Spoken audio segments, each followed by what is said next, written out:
Hey guys, welcome back to Fast Fix. In this video, we're going to show you how you can see all the answers in Google Form.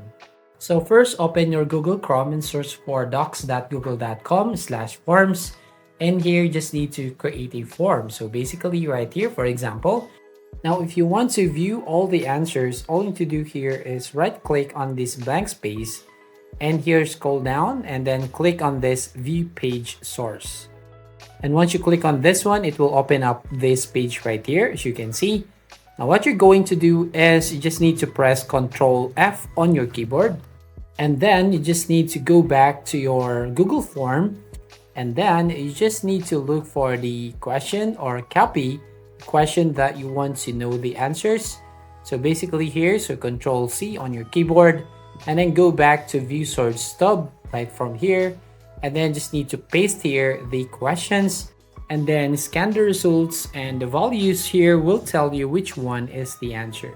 So that's it. That's how you basically see the answer on your Google form. So if you find this video helpful, please consider to like and subscribe to this channel, and don't forget to hit the notification bell to notify you on the next video.